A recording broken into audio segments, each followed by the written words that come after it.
To the Edufuturists podcast, episode 154. Thanks to all of our amazing guests over the last few years. We're really privileged to have had some fantastic guests, and we know we've got some great ones coming up as well. Excited to have Alice Keeler coming on from over the pond in a few weeks. Angela Arnold as well. We've got the Army, Andrew Strachan, lots of other really important people that are going to be shaping the future of education coming up in the next few weeks and months. Yeah, and we're really excited for today's episode because joining us again is the masterful Al Kingsley, Group CEO of Netsupport and longtime friend of the podcast. And this is, we think it's Al's fourth appearance on the podcast. So if you go back to the catalogue, you can catch him on episode 32, 121. And right back before we had the Edufuturists podcast, if you scroll right the way down the bottom of your app, we had a podcast before this one called In the Studio With, which was just me and Ben trying to figure out how to work this and what we were doing, and Al kindly joined us back then, so he's on episode 9 of that series as well. You would have thought Al had enough of us by now. I'm feeling like in a couple of years there's going to be like with Ant and Dec, they're going to look back and you guys are going to be there with you looking all fresh and your little Biker Grove moment, and then Cat Daly will come in. I'm guessing I'm Cat Daly when it really kicked off and you got fun. But in the studio, I don't even think I knew about in the studio. Did you have like a puppet or some kind of furry animal to support you? Did you just compare yourself to Cat Daly? I did. The good-looking one, I was going to say of the crew. I was going to, for some reason, apologies to Ant and Dec for that remark. Yeah, well, yeah, I know. Obviously, they upset you, and the tattoo that you've got over each chest of Ant and Dec, like all Geordie's Dan, is difficult. So apologies. We'll not get into why Steve knows what's tattooed on my chest, but let's carry on. What an intro, eh? We'll go back to it, shall we? Apologies. So, Al started his career with Barclays Bank, then Unilever, working within the finance and management accounting before focusing on the early adoption of new IT technologies in the early 90s. He's a chair of 3 governing bodies and is the author of lots of articles, as well as, do we call it a book? We'll say My Secret EdTech Diary, which came out earlier this year. I think we should call it a book because it is a book. Have you not read it? Because he does say, is it a book or is it a diary, Ben? That's what he says. That's where that's where it came from. Thanks, Steve. So, thanks, Steve. Yeah, sorry for dropping you in there. I'll be asking you lots of questions to ensure that you have read the book during this evening. Al, it's great to have you on the podcast. Sorry that we take so long to get into talking to our guests. Thanks for joining us again tonight. Good to be here. And I wasn't on Biker Grove, so I feel slightly out of the conversation on this one with Ant and Dec. But shall we split in the middle and call it a pamphlet rather than a book or a diary? Yeah. Let's do that. Actually, let's not. Before we get into it, Dan, who was the caretaker of Biker Grove? Were it Terry? How can be Terry? There was Jeff. Jeff. He was. Jeff.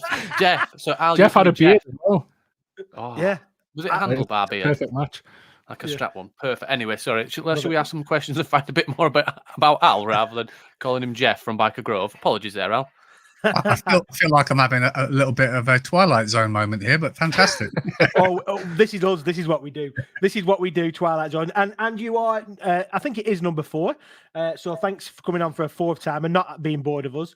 But it's great to have you on. And we're going to get into talking about this new book that was released earlier this year. And then obviously some of the work that you do in the sector. But I wondered if we could go back a little bit, talking about Twilight Zones and going back into like a near distant past. When you first started out, we said in the introduction that you worked at Barclays and Unilever before you got into EdTech and IT. I wondered if you could kind of cast your mind back to then and think about maybe what you learned then that maybe you're ready to share and that's led you into doing what you're doing now. Well, I mean, actually, I'm casting my mind back even further than episode 4. I was a teenager when I first came on the Edufuturists podcast, but that's how long ago it was. But yeah, Barclays Bank. I was going to say happy memories, but constructive memories is probably the best term. I think, like a lot of people, you take a bit of a steer in your career direction from those people that you trust around you. So quite a lot of parental advice and careers advice that, hey, finance, that's a good safe bet for a career, and you're never going to go wrong when you're working with money. And so I moved into Barclays, and whilst I learned lots of skills about, the usual first things, independence, working with teams, understanding process and procedure, I guess what resonated really quickly with me, probably partly to my inexperience and a degree of youthful arrogance, was, I had loads of ideas of things I wanted to do, and the structures and standards in the finance sector don't really allow, individuals to come up with ideas of ways to change, because systems and processes have been there for a very long time. And so I found it actually quite claustrophobic working in one of the largest organizations. And I think that was more reflective on me than the institution in the bigger picture. But I kind of moved from there to Unilever using those kind of finance skills because I wanted to develop and evolve, in terms of the broader how does that fit into the operations of a business, rather than just seeing the proceeds coming and going.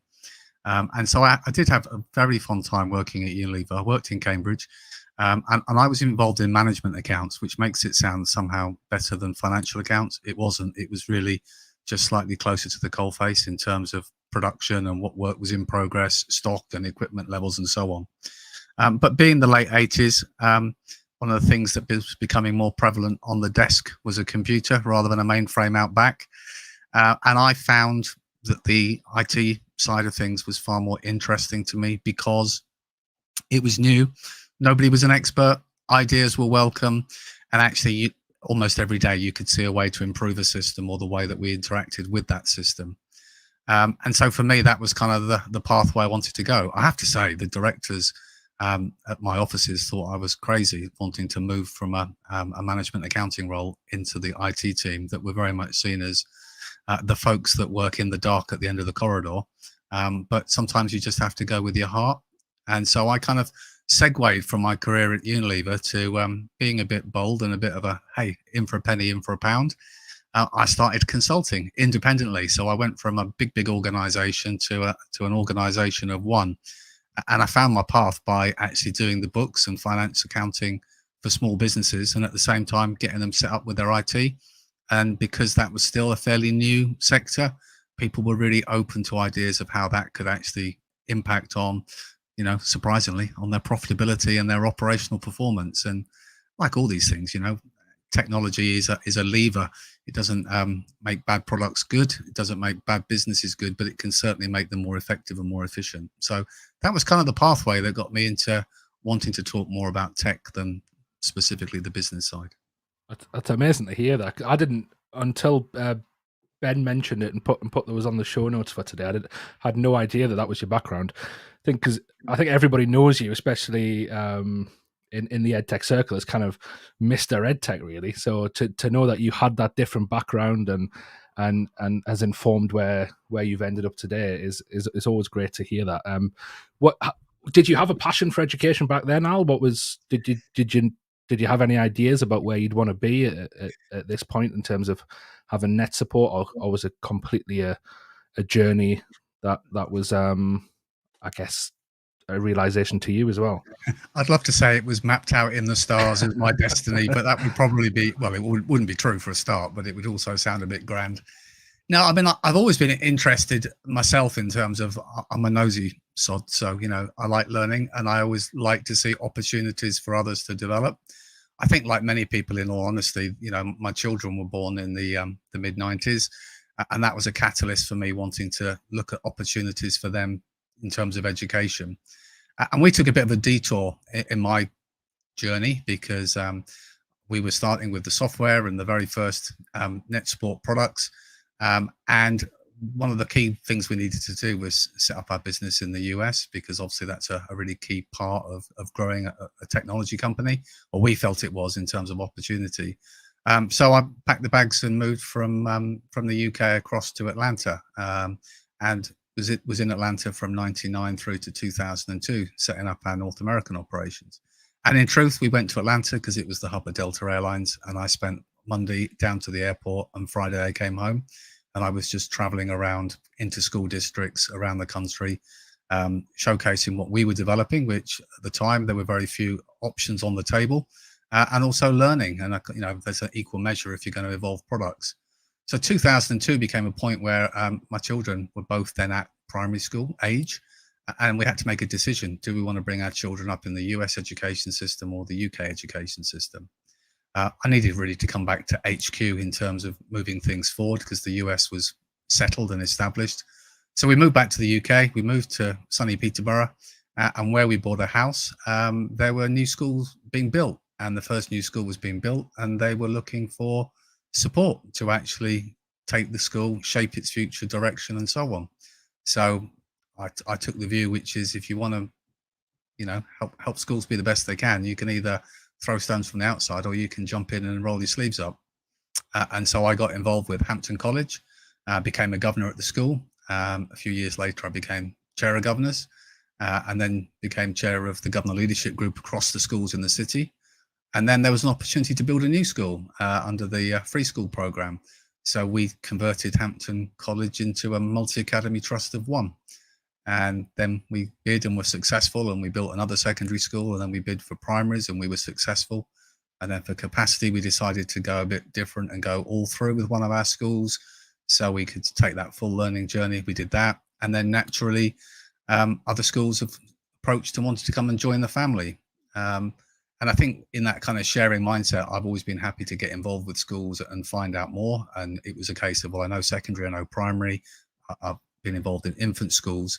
And then through my work with the Regional Schools Commissioners, what was the Head Teachers Board, now it's the Advisory Board, where MATs are going through a period of challenge in their growth. My role was to, where appropriate, go and join their Board of Trustees temporarily and assist in change. So I joined a MAT in North Norfolk, and which had specialist provision, which was another area I wanted to get exposure and support within. And I've been there and helped them in terms of their development and evolution to viability more than anything.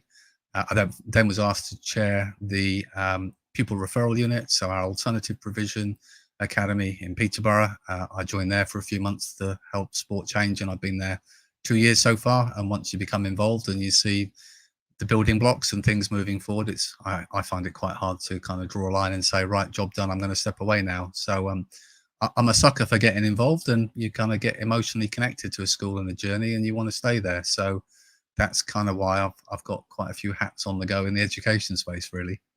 I think somebody listening to that can't fail but to be, first of all, impressed how you managed to spin all those plates and also be able to run a successful business. But I think it's also it's inspiring and kind of endearing that somebody is as passionate as you are about this, especially about taking one school and then going supporting other schools and building that. And I think that comes across in our relationship. We've talked about this quite a lot in our relationship with you, Al. I think you want to champion and support as many people as you can on the journey. And I think it comes across that's important to you, that it's more than just you making as much money as you can. It's about supporting other people to do what's in their art as well. So I think that I'm just overhyping it, but that's certainly how it feels. It's appreciated. I mean, I think the role within governance and boards of trustees and supporting schools, it's a voluntary thing, but I always try and be open and say, it's a two-way street. I don't believe you can ever get involved in any entity or organization. And whilst you might impart as best you can your ideas, experience and wisdom, you always learn. You're always picking up new ideas. And I think if you go into the context of having those ears working as much as the mouth, you're always going to come off really well. But I defy anybody to be asked to go and help support, an infant school that's in a really precarious place. And then 2 years down the line, see the progress and the growth and have the children want to talk to you in the corridors and engage with what they're doing and see the enthusiasm building. I think you'd have to have a pretty hard skin to not really recognize that in the scheme of things, that's the important stuff. That's the stuff when I'm even older and grayer and wrinkly that I shall sit in the armchair and feel proudest of. Yeah, and I know that all of us have been involved in governorship and trusteeship for as much as we can, because I think there is something quite powerful around that.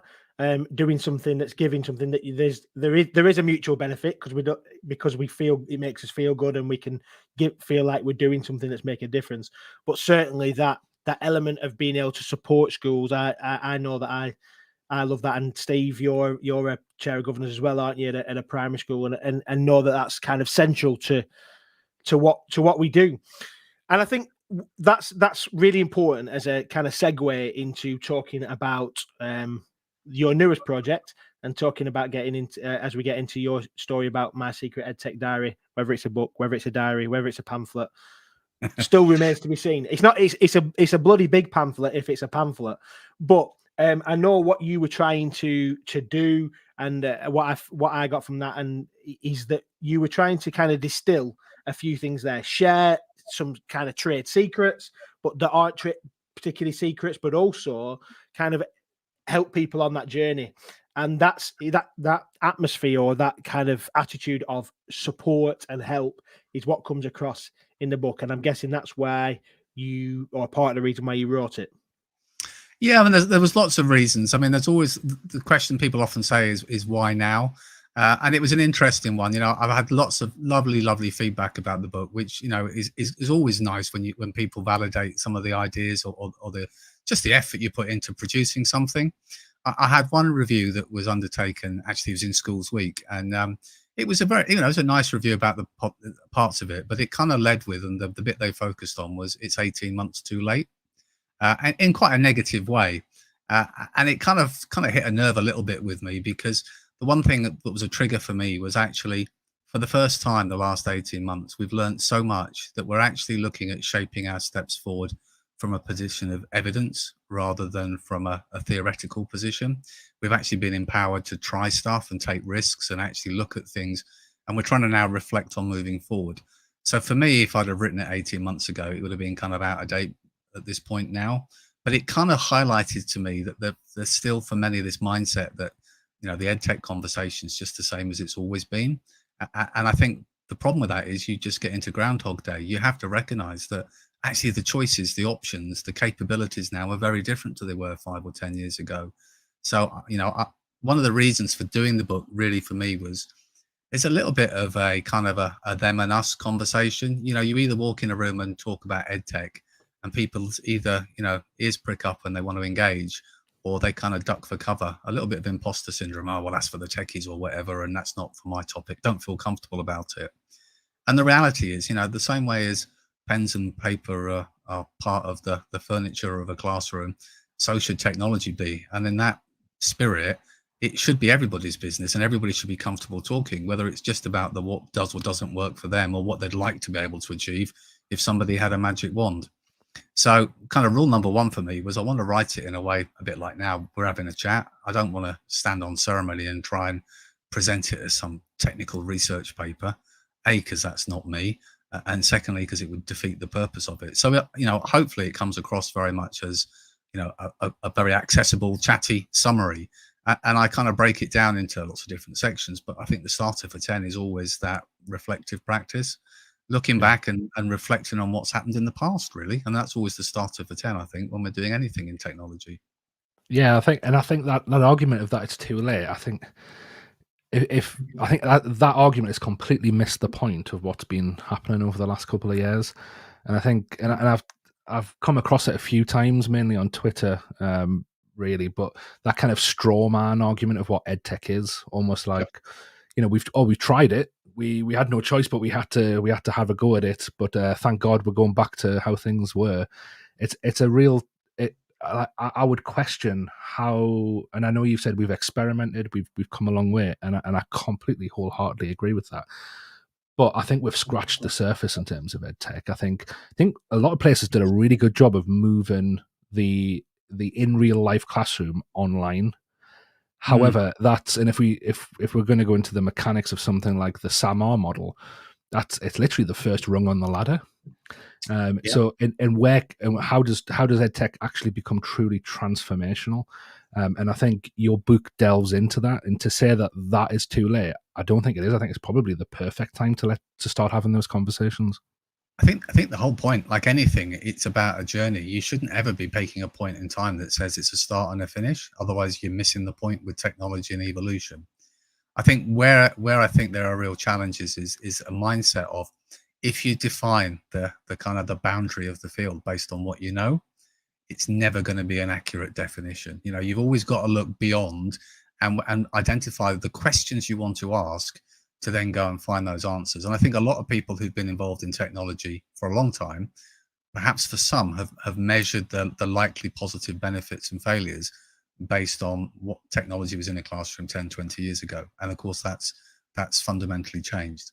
Now, you know, part of the reason for reflecting for me was, you know, it's very easy to highlight some of the real big, well-known projects that have happened with technology that have failed. And hey, don't we all love to talk about the failures more than the successes? But often the headlines don't really unpick behind it with, you know, that discussion about, was it the technology or was it the project management, the CPD, the actual rollout and investment that was the challenge? Was it the software that you put on top of the technology that was the real barrier to implementation and success? And I kind of wanted to start with that kind of part of the narrative, because I always argue the same when it comes to any school, MAT, district, whatever your organization or entity is. If you want to look at your technical roadmap in terms of digital, you've surely got to start by questioning and reflecting on what you've got already and how well it works, how effective it is, how well embedded it is, are the tools being used, are the staff confident, and all those kind of questions. Because surely you wouldn't go out and not start looking at adding more until you knew how effectively you could use what you've already got. And you know, and again, that's a business process just the same as it is an education process. And so how do you convince people? Well, one is to try and highlight some of the points, if only to reassure people that this is just an evolution. It's an onward stretch. Now, a bit like Moore's law, you know, things are accelerating. That curve's heading upwards exponentially in terms of the potential for technology. But that doesn't automatically mean that the technology, just because there's more of it, is the right fit. So you also have to balance that and acknowledge it's always going to be where appropriate. We're not, you know, I don't want to get into the, you know, the conversations always get segued into, so what you're saying, Al, is 5 years from now, AI is going to replace teachers, isn't it? You know, and it's like, no, you know, what we've learned, one of the key lessons I think we've learned over the last 18 months is technology was a fantastic facilitator. We talk about the blended learning, remote learning, but we all know the real measure of success was the person at the front of the room and the students at the back, or in that digital setting. It was about the relationships. The tech was just there to facilitate that happening. And so if we start to break it down and talk about, well, actually, let's just think about this, not in terms of replacing, but in addition to, supplementing. There are things we can do differently, absolutely. You know, we can use tools, whether it's for personalized learning, to help reinforce what's been done within the traditional sense.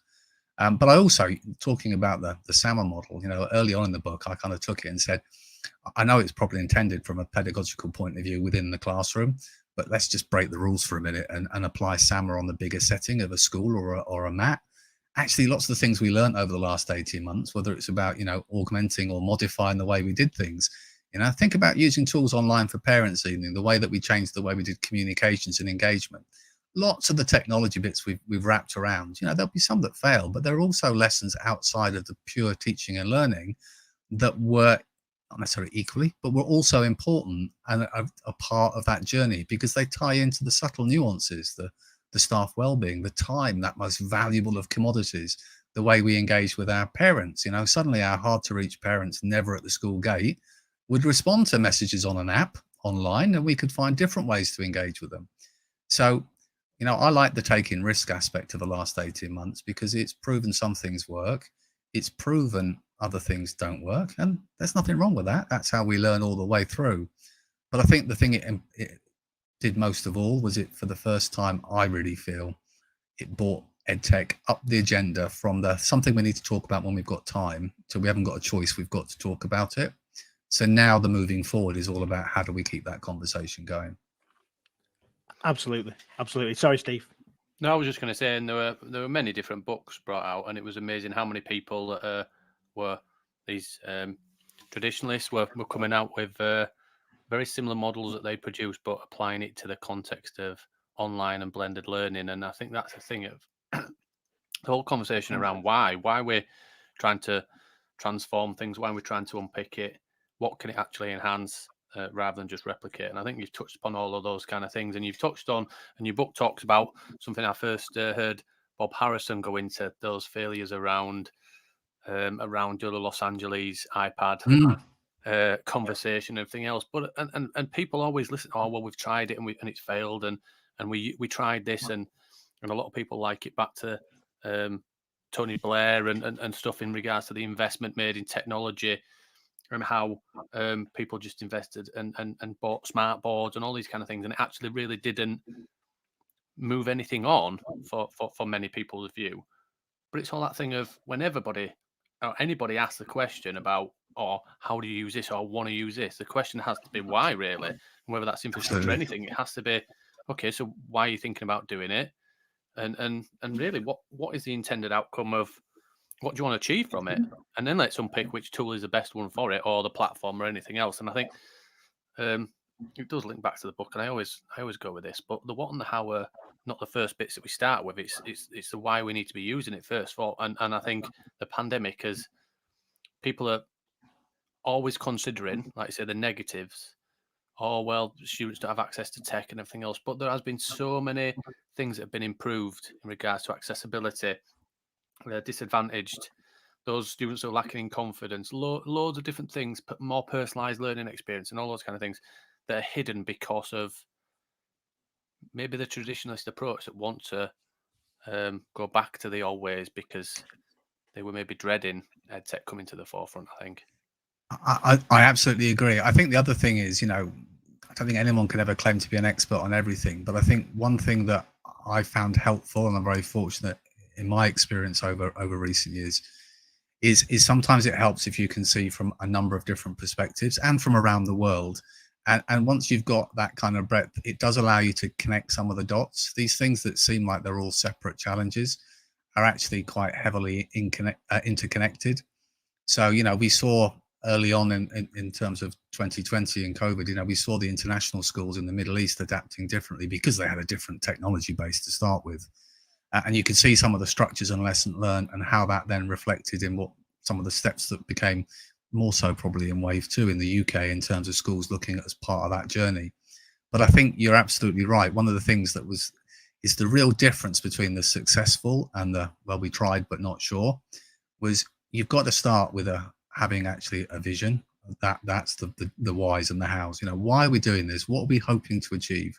How does it align with our broader school development plan strategically? How are we going to measure it? You've got to start with that and get the stakeholders together. And the common theme in many of those projects that you mentioned and I touched on at the early part of the book was actually much more about confidence, and confidence is the key to so many things.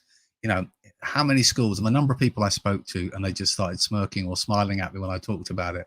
But the number of times that, schools or districts in the US, would make a decision on a solution that was going to be their standard for whatever it might be, whether it was a student information system or a curriculum delivery tool in the classrooms. And the message down to staff was, good news, we've bought this product. You're going to be using it with effect from, the start of the autumn term. And that sense of, well, the reason why these aren't going to work is because people don't have confidence using the tools. They don't understand why we've chosen that tool, what our aspirations or the benefits are, how we're going to monitor it.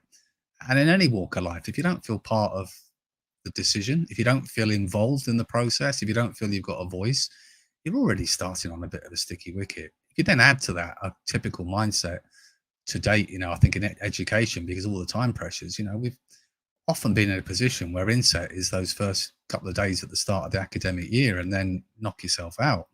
Well, that's not the way to give, new technology and adoption a good opportunity for success. And it's certainly not fair on staff to find, another slice of time they haven't got to actually build that level of confidence. So flipping it round and thinking, actually, if we know what we're trying to do and how we're going to measure it and why we're doing it, we can actually plan it as a project to be successful first. And actually the race isn't to do as much as we can as quickly as we can, but just put some building blocks in place that we can be successful at and measure, so that as a byproduct, we'll build confidence for the next layer and the next layer. And that's the same in a business. You wouldn't say I've got an idea for 10 new products to develop. I tell you what, we'll make all 10 now. You'd start with one and you'd measure the success and how well the production team and the staff got on with it. And then if you were successful with it, you'd build and expand your product line. And I think, it's not necessarily the best analogy, but I think it's the same in education. You can't change everything at once. We had to kind of focus on get the core building blocks right, get the staff confident, skilled, and being able to use it.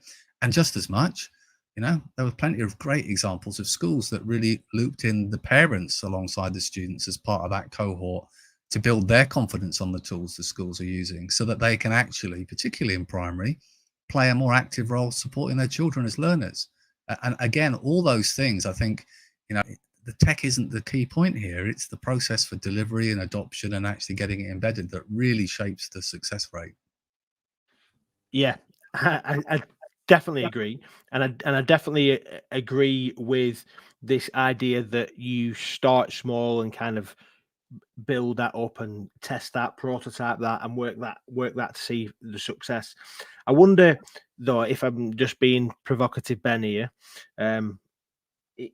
if we're talking about technology solutions and the why of technology solutions, when we're maybe just talking in a system that isn't always conducive to allowing this. Dan, you talked about there how almost disappointing it is that people have just gone wanting to go back to normal, as if there is such a thing, and that we're using technology here as it could be enhancing things rather than just a substitution and the transformational stuff that can come from it. But we are in a system, aren't we, that doesn't necessarily lead that easily and change that easily. And you mentioned in the book, you talk about the concept of whether education is kind of set up on a Taylorism, and that concept of being like a production line type concept, and whether that's the issue that's not fit for purpose. I think there's a huge narrative on the go at the moment, which is difficult because, I'm involved with the Fed, and part of that process, like many other groups, is looking at that kind of longer term plan for education and how we deliver things.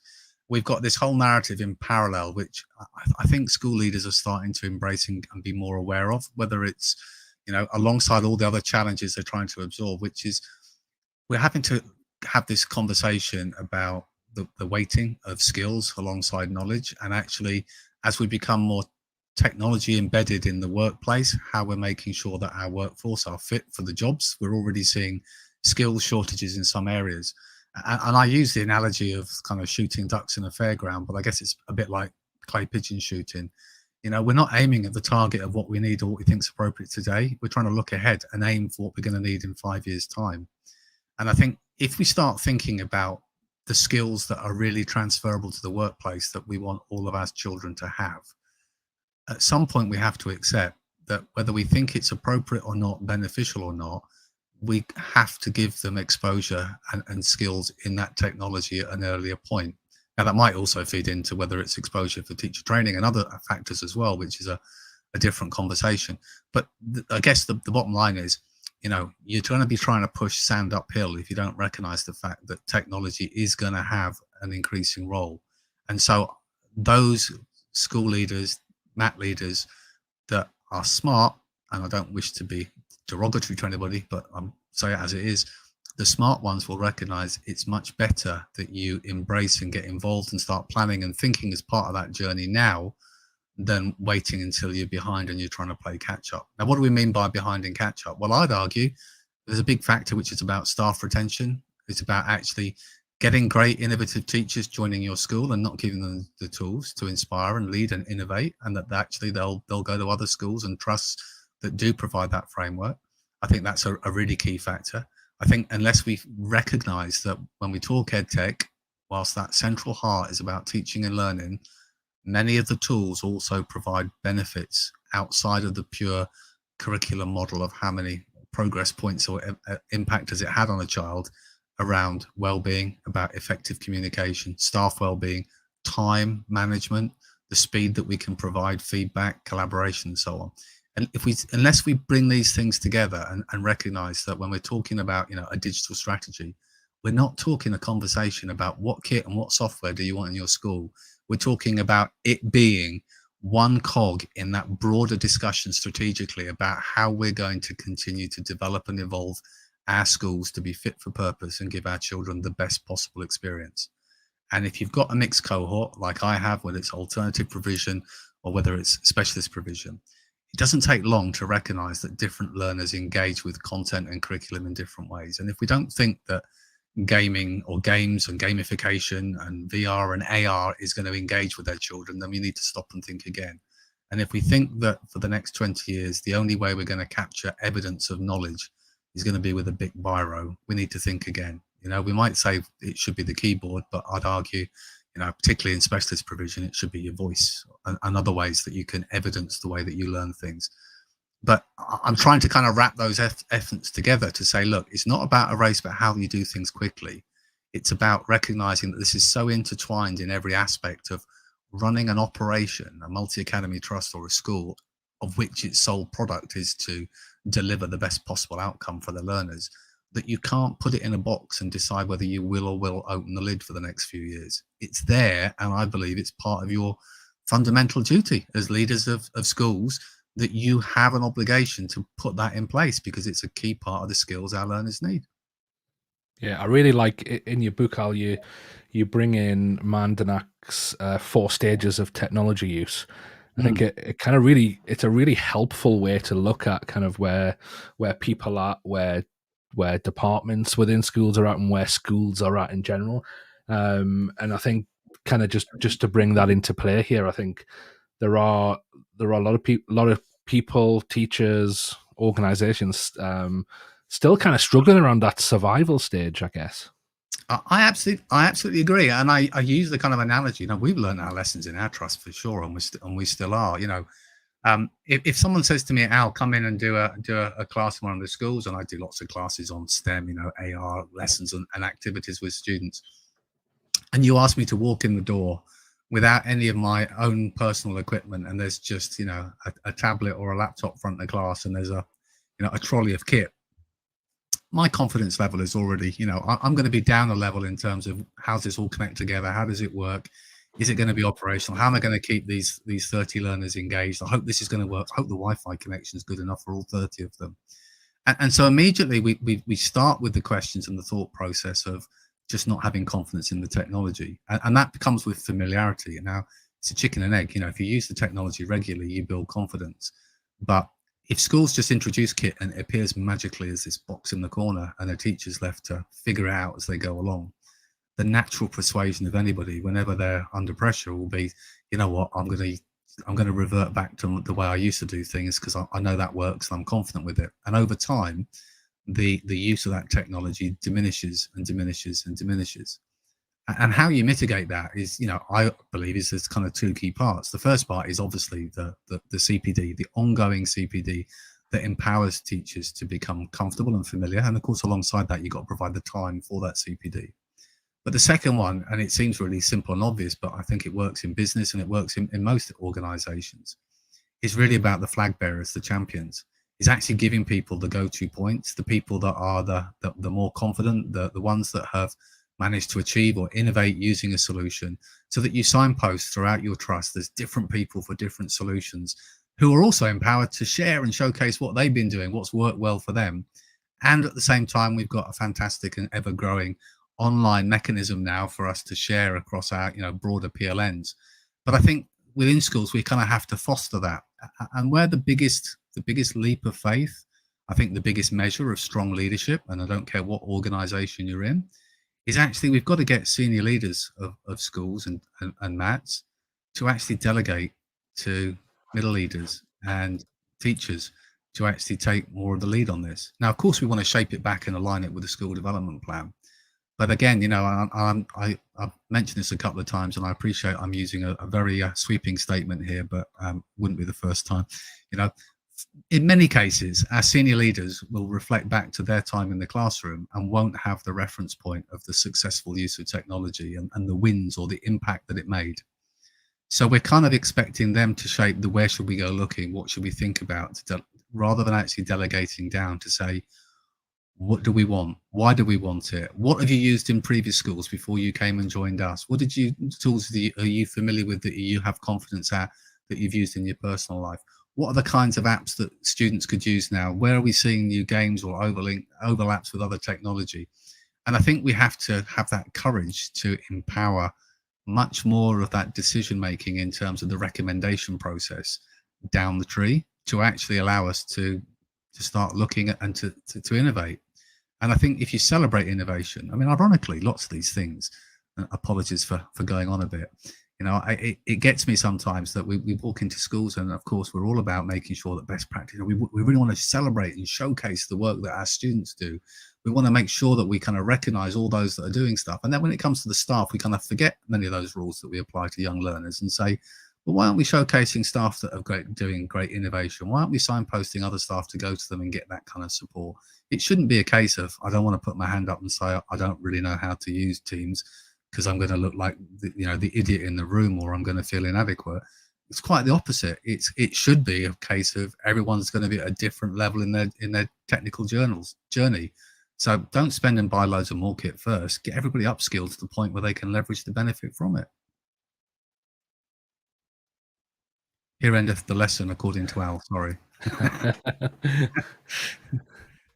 No, it's good stuff. And I'm enjoying just kind of listening to Al and kind of getting back to the basics of digital strategy, of on the ground making this stuff work so that it sticks and it's embedded within organizations. And I think just going through the book and revisiting it like I did today in preparation, there's just so much handy tips there. And as someone myself in my role, I'm in the kind of middle of thinking and starting to put together ideas for a digital strategy, and there's so many takeaways from it. Yeah, I guess in terms of the book, are you expecting is it for the teacher on the ground to read? Is it for the head teacher to read? Who's going to get the most from it? You know, that's one of the hardest questions to answer, because obviously I wrote it based on all the aspects that I've been involved in and my experiences. And I have to stress, you know, and you'll know from reading the book, I've also taken the words of wisdom from a lot of people, including your good selves, you know, to feed into that, because I think now more than ever, you need that kind of validation on that sounding board. Nobody's got the answers to everything. In fact, one of the overarching themes in the book is, you know, where appropriate, I'll give you some suggestions of the questions to ask rather than the answers, because the one size fits all approach just really doesn't float from my point of view. So I think in terms of readership, the first and obvious one was, yes, absolutely. I wanted teachers to engage with it. In many ways, those that were more, nervous about technology, to really reassure that it's not as techy as it seems, and actually everyone's got a role to play. And if I can make some of it sound a bit simpler and more accessible, then that's great, because it will boost the conversation. For those more experienced and involved in EdTech and digital leadership, hopefully there's some validation in there, then hopefully some food for thought and some different ideas alongside it. I try to short circuit that by, you know, checklists and top lists and top 10s of things that resonated with me, and hopefully they will equally resonate with others. Again, sometimes it's about having one book on the shelf rather than lots that you can just dip into. But I also had this kind of conundrum, which is, you know, I've spent 30 years working in the EdTech space as a vendor. I couldn't just ignore that as part of my EdTech diary, because it would end up being in, you know, an EdTech without finishing off the sentence. So what I recognize is, you know, when we think about as a vendor, what are the lessons that I learned? Well, one is you have exactly the same viewpoint in terms of recognizing the landscape of technology moving forwards. But there are lessons to learn in the way that vendors have had to learn to adapt their solutions to meet a changing landscape in education. That actually moving forward, there's far more focus on, for the right reasons, successful vendors. There's a common theme, co-production. You don't produce products and then say, hey guys, do you think it's good? You actually work with educators and all those involved in schools at a much earlier stage to make sure you shape the narrative and the functionality within the product. I think we're changing in terms of the delivery model, the options, whether it's desktop, server, cloud, what are the choices and how that might interact. But I also reflected on it, and wearing my Matt hat, recognized that when I go to BEP, you know, part of my time I'm on a stand as an exhibitor, and part of my time I'm normally getting an opportunity to stand up and do a presentation about something. But I also go for a mooch and a scooch around the show, wearing my Matt hat, looking at solutions that might be useful to particular challenges we've got. And when I go looking around from a Matt perspective, there's other questions I'm considering. So, okay, that's a good solution. You know, will it work within our setting? Is it device agnostic? Is it scalable? Are we going to get locked into it? If we upload all of our student data and decide in 2 years' time there's a better solution out there, can we migrate easily, or are we going to have to start all over again? If we've taken on view the plans that we're hoping in 3 years' time to expand another school and add to the trust, is this going to scale? Is it going to work if we decide to, move and extend with more Chromebooks or the Windows direction? There's all those kind of questions that I think are really important for educators to understand. So by trying to share the thought processes from a vendor's perspective and how vendors go about designing, developing, and making products sustainable, and part of that is about the money, because you don't want to buy a product from a company that's about to go out of business. There's got to be a happy medium where there's sufficient equity in buying product that it actually funds future development and evolution of a solution, that actually empowers educators to make better, more informed decisions. So understanding the kind of watch out and make sure you ask these questions before you go any further, I kind of felt close the loop a little bit. So there's a section from a vendor's perspective, but I kind of hope if you're an ed tech company, or you're looking as a teacher, and many of the people that reach out to me, to be honest, are in education but have great ideas, and I want advice on how to take that idea and turn it into a product or a service, then that's very much that kind of area I hope will give them some suggestions, pointers, and hopefully a few pitfalls to avoid. Yeah, and we're really grateful that we were in some of these top 10s and that we got a chance to feature in your book. So thanks for using us. On that point that you were talking there about solutions, one of the things that I resonated with was about the idea of co-creation and collaboration across the sector. You talk about people, I think the phrase you used is co-production, so that the products aren't just a vendor's idea, let's do this and let's sell it to education. It's more like working with educators to help develop the products. And I know that's something that you've been proud of at Netsupport, isn't it? Absolutely. And I think that the landscape the last 18 months particularly has almost accelerated that. We're much more the narrative now about research informed and evidence technology. And that, of course, can come from many strands. But I'm absolutely a firm believer that, much as I say on my own journey of 30 years, I've been working in all sorts of education settings. And whilst I'm adding support and hopefully, valuable input in those settings, I'm also learning all the time. I think if we go back to the mindset of a vendor, if you want to make sure that technology is fit for purpose, will genuinely have impact, and can stand up against that research evidence and information, then why on earth would you not co-produce with the end user? Why would you not seek that evidence and that feedback as you shape the product? And I think we've learned the huge benefit to that. We've seen the last 18 months that a product that I would say is 100% perfect for the modern classroom. Well, the word and definition of modern classroom shifted. So surely the product has to shift too. And so the approach we've taken is work with educators, whatever the setting, whether it's for the safeguarding side or the classroom pedagogy. But then we've gone a kind of step further and we've gone externally. We use, for example, Education Alliance Finland, who take our products and they apply it against their frameworks and standards, hand it out to schools in Finland. Teachers have never seen it before, use it, and they validate it across their framework in terms of, its pedagogical value, its ease of use, whether it's meaningful, it's well signposted, and newsflash, one of the other things we've learned, think back to teacher confidence, is it's not the product with the most features that wins the battle. It's the one that's easiest to implement and use that wins the battle. And so it's very much about redefining what I think are the boundaries of a good product. It's about ease of use, scalability, flexibility, future-proofing. There's so many more different values. And I don't believe you can do that without engaging. I don't believe you'd build a new car without getting consumer feedback. So why the hell would we think software for education? I mean, to do so identifies as a vendor. You just don't get that education's different. Yeah, it's really interesting, isn't it, that kind of whole conversation around user experience as well. And we've kind of seen over the last 5 years that element of user experience has exploded within industry. The amount of roles and jobs that you can now get under the user experience umbrella, and kind of seeing the importance of that within education. I was lucky enough a few weeks ago to be at the Digital Transformation Expo at the Excel in London. And a lot of the sessions I went to were very much talking about that kind of user experience and in everything that you do.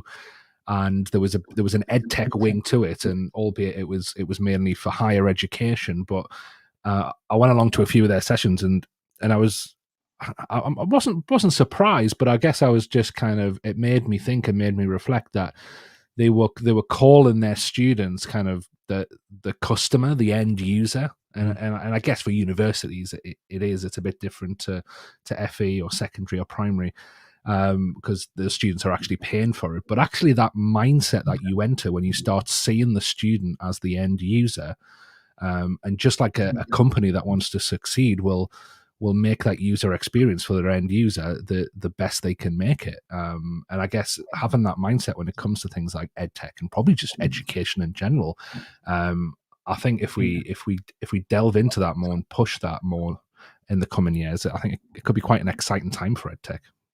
Absolutely. I think the key thing that I see is that we've hopefully getting to the point now where we're not just assuming a product that works in the commercial world. If you just give it a different box and ship it into education, it's fit for purpose, recognizing the distinct differences and the nuances, but equally flip the other way, not shortchanging the development of educational products by not applying the rigorous standards that would apply to commercial software.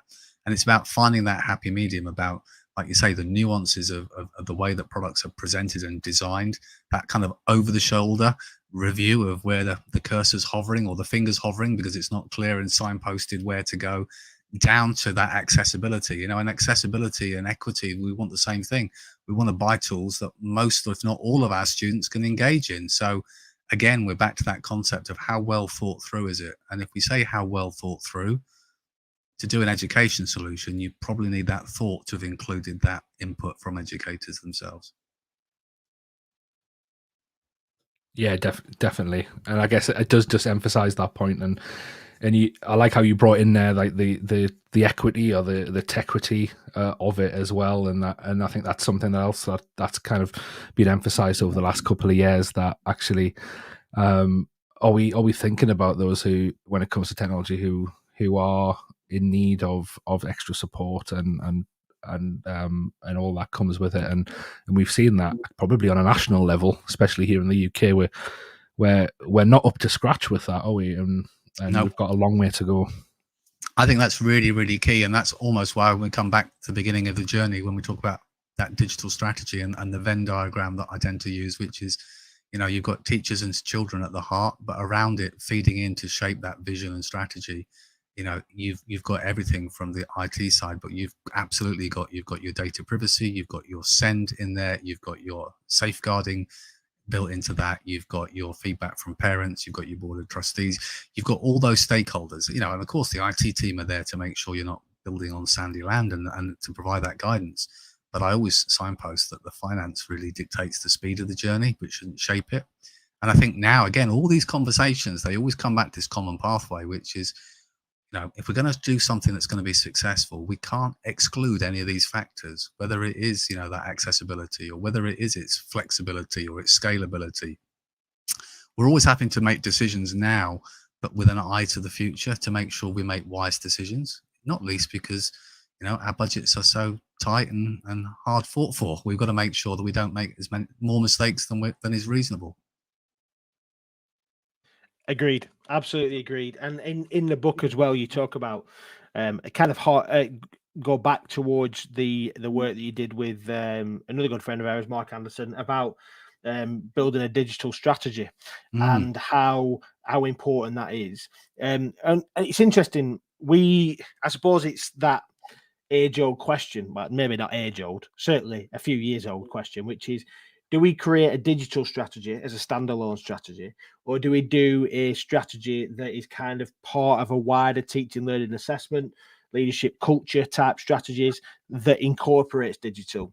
And our friend Mr. Hope, I know has one particular viewpoint on that, and I wondered what yours was on it. Do you think it needs to be separate, or have you seen good examples of both?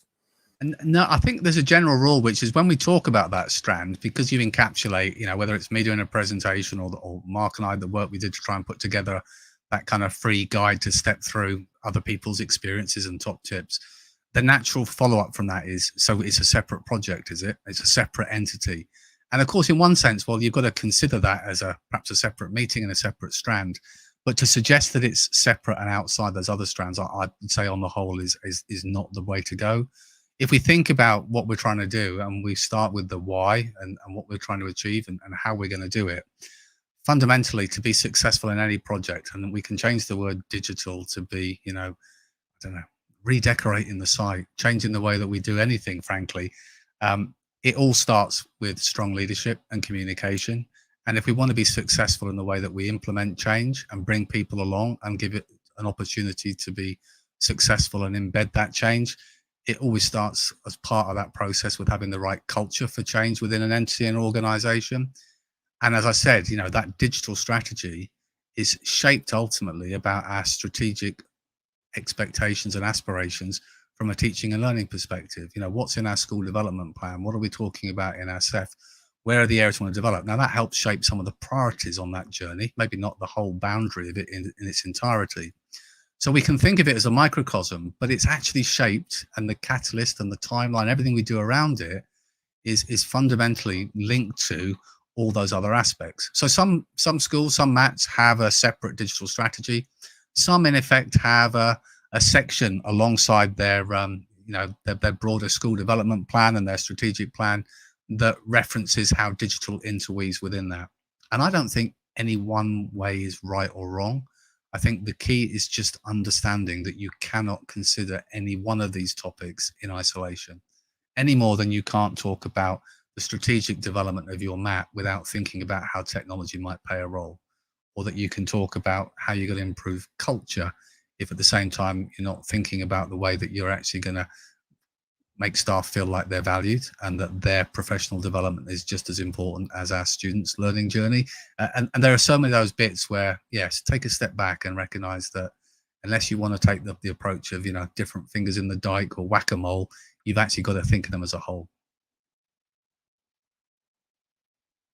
Yes, I agree. Do you know, I always delay trying to be able to get that unmute button off because I mute myself because I know that I tap around and so that's why it took a delay. But you're right. As long as you were muted and not laughing, I don't mind. No, don't mute it. So I think there's something that we've all got to take from that. And I think from the book, there is something that people, like you said, you talked about dipping in and being able to, it's not necessarily a cover to cover thing. It might be times that you'll jump in at certain points and learn. And you might think, oh, I need to think about a podcast, or I'm looking for somebody to be able to support me with this, or I can look at, when he talked about vendors and he talked about how they work, and I'm thinking about getting into something, what's the kind of the best practice, the top tips. So I think that's what makes it really useful. As we kind of draw things to a close, I wondered if you've got anything you want to share with our listeners in terms of your top tips, how you'd kind of whether it's an education perspective or they're budding entrepreneurs or something similar.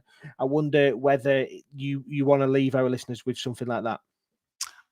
I don't expect that anything I say will be, revolutionary to anybody. I think from an education perspective, the thing that I've been trying to just simply encourage is no matter what your experience is over the last 18 months, there will be aspects of within your MAT or within your school where technology has helped, has empowered.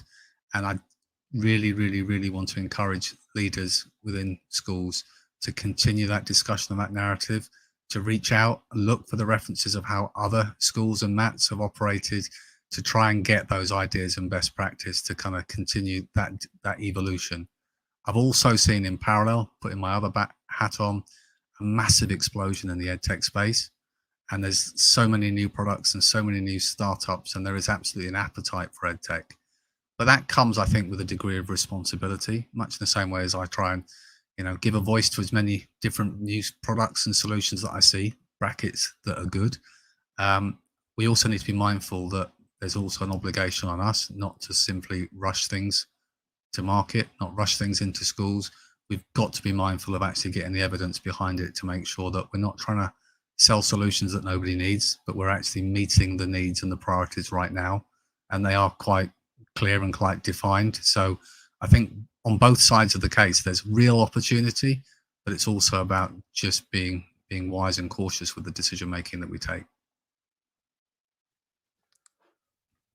Yeah, definitely. Al, it's been great having you on. 4th time I think, is that a record? I was that. I can't think of anyone else's. I think he's probably been on more times than Steve, to be honest. Well, that's not difficult. I'm always here in spirit. You're here in spirit. I'm You the just forget to omnipresent. talk. I'm very honoured that you've invited me back. I'm also really, really appreciative of the support you guys gave to me in my research and doing the book. So again, a big thank you for that. It is appreciated. No, and thanks for all the support you give to Edufuturists as well, especially our annual awards event where you've been, and Netsupport have been the sponsor for the last 3 years. So thanks for that. And My pleasure. Yeah, I don't know, before we went on air, because we put the overlay on the YouTube video, we people can't see your lovely background, Al. Should we let people see what you've done with your background? It's subtle. On it. Look at that. There it is. Just a little hint of yellow. There's my EdTech Diary. Is there a picture? Yeah, some people there. Look, some people that we know, famous faces in the background, blurred out, obviously, of course. But yeah, fantastic. Yeah, and and that's another reflection, which is, obviously I'm proud to write a book that people like, but actually the support people give in terms of, sharing and showcasing it, it really makes you feel kind of, humbled and proud to be part of such a great community. Yeah, definitely. And you just have to be part of that EdTech community on Twitter to see how much people are getting out of it and the amount of love that it receives. So yeah, thanks for giving that gift to this community, Al. Thank you, folks. Fantastic. Well, another episode down. Not that it's down, and another episode out. Another episode in the tank. I was talking about it today. 154 episodes. It's pretty cool. If you haven't already subscribed on your YouTube channel or to our YouTube channel or on your podcast app, please do so. But thanks again, Al, for joining us on episode 154. We've been the Edufuturists.